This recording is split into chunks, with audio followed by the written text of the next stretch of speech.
Okay, so in this video I'm going to show you how you can create your YouTube direct subscription link like this.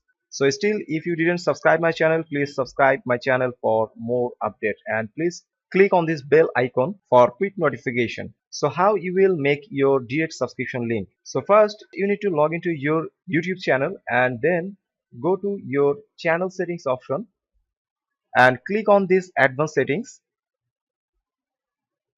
and you will see your channel link in here. So just copy it and use this link.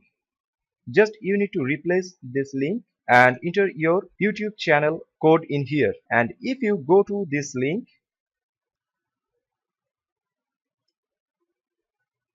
so hope you understand how you can create your YouTube direct subscription link. You will get this link on this video description. Just check out the video description and make your own link.